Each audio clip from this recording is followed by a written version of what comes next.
Bismillah, Assalamualaikum warahmatullahi wabarakatuh. Terima kasih telah mengklik video ini. Alhamdulillah hari ini tanggal 13 April 2021 bertepatan dengan hari pertama kita berpuasa di tahun ini. Semoga kita bisa menjalankan puasa dengan baik, mendapatkan pahala yang banyak, iman kita meningkat, ibadah kita meningkat. Di video kali ini saya akan menjelaskan tentang materi baru di dunia geografi, yaitu interpretasi peta. Apa saja yang akan dibahas di interpretasi peta akan kita bahas dalam video ini.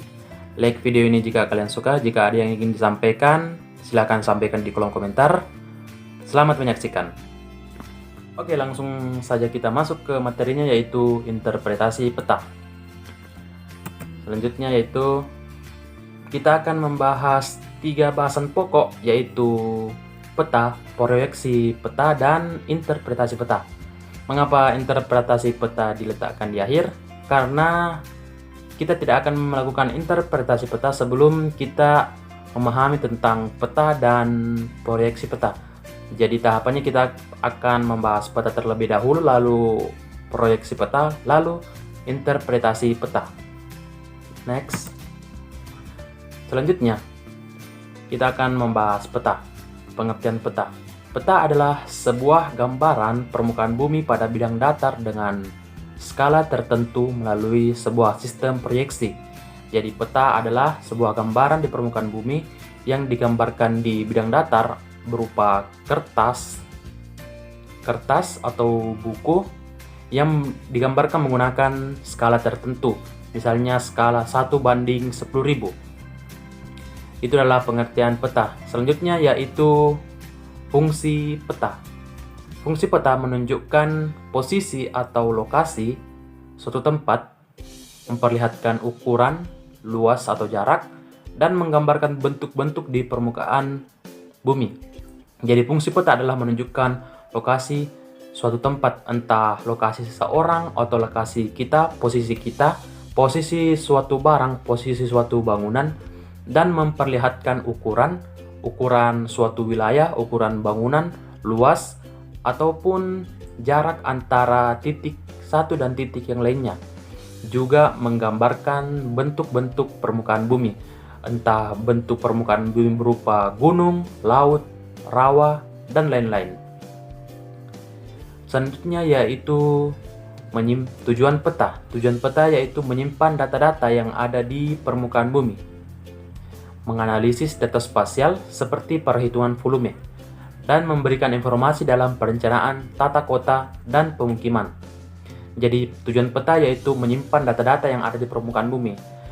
Peta yang telah dibuat pasti akan disimpan dalam bentuk arsip atau disimpan yang nantinya juga akan digunakan kembali.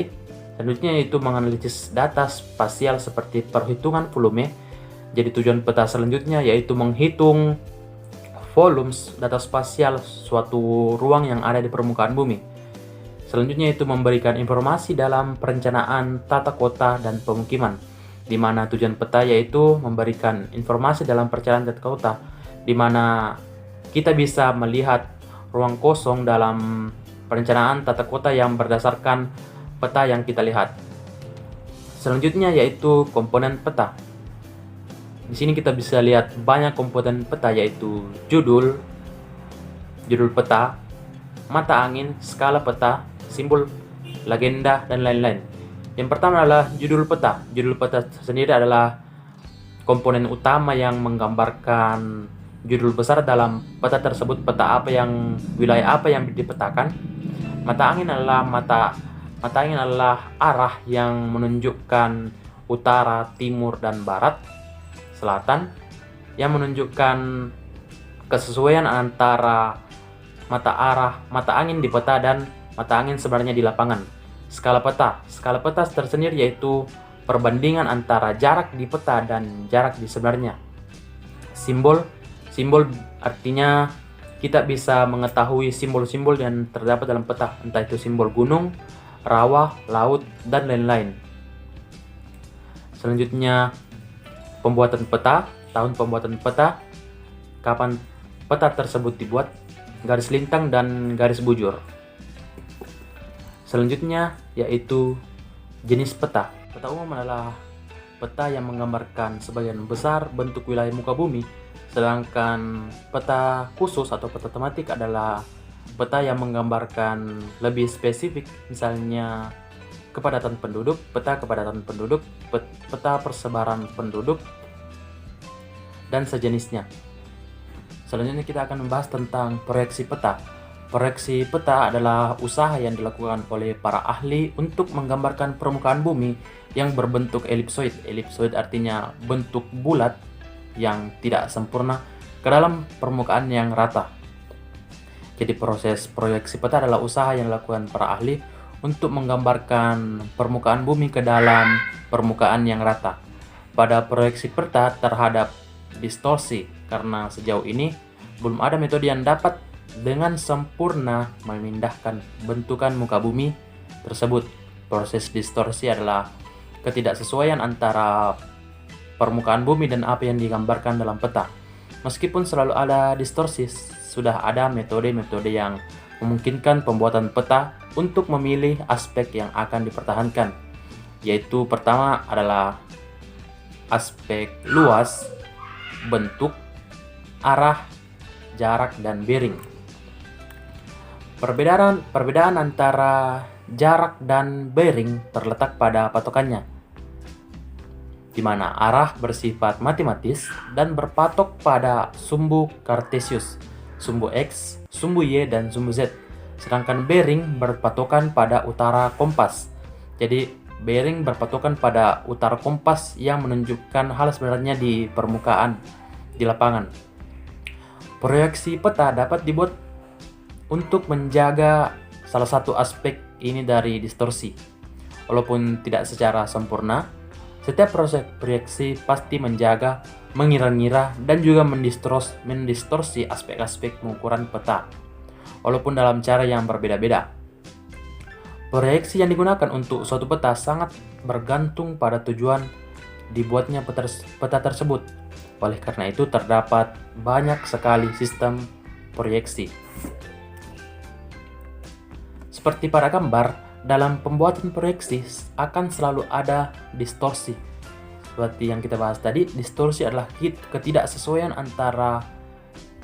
ketidakbegitu sesuaian antara permukaan bumi dan permukaan yang digambarkan dalam peta. Indikator yang paling sering digunakan untuk menunjukkan seberapa distorsi sebuah peta adalah Tissot's indicator. Selanjutnya kita masuk pada interpretasi peta. Jadi setelah kita mengetahui tentang peta dan proyeksi peta, kali ini kita akan membahas tentang interpretasi peta. Seperti pengertiannya, interpretasi peta adalah kemampuan seorang kartografer dalam menjelaskan isi peta dari hasil pengamatan yang dilakukan, atau bisa juga disebut dengan kemampuan menerjemahkan simbol-simbol atau gambar yang ada pada peta. Seperti contoh yang saya masukkan, seperti contoh yang teman-teman lihat, yaitu Kecamatan Ancona. Kita bisa melihat dari berbagai warna dan jenis. Di pojok kiri atas dan pojok kanan atas terdapat dataran tinggi yang disimbolkan dengan angka. Ada yang dengan ketinggian 162 mdpl dan 112 mdpl. Jika kita lihat semakin ke tengah, dataran yang ada adalah semakin rendah dengan ketinggian 8 mdpl. Di dataran seperti ini adalah dataran yang dimana masyarakat bisa menanam sayur-sayuran berupa kol, sawit, pisang, ataupun sayur-sayuran yang lainnya. Selanjutnya yaitu kita bisa menganalisis dan menjelaskan mengapa di dataran tersebut bisa ditanami tanaman. Jadi di dataran tersebut di ketinggian 8 mdpl adalah dataran yang subur, tanah gambut dan tanah yang bagus untuk ditanami sayur-sayuran, di mana sayur-sayuran dapat tumbuh dengan baik di tanah tersebut. Di sini kita juga bisa melihat berbagai jalan Yang warna orange adalah jalan kolektor, dan yang warna putih atau warna hitam yang lebih kecil adalah jalan arteri. Yang warna orange kotak-kotak adalah menandakan pemukiman, dan warna hijau menandakan wilayah perkebunan atau wilayah hutan, di mana jalan yang seperti sungai ditandai dengan garis yang berkelok-kelok yang berwarna biru.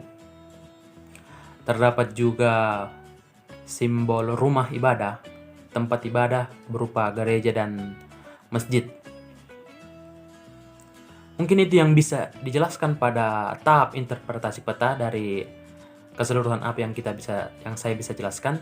Terima kasih, semoga ilmunya bermanfaat. Segala kesalahan harap dimaklumi. Terima kasih. Assalamualaikum warahmatullahi wabarakatuh.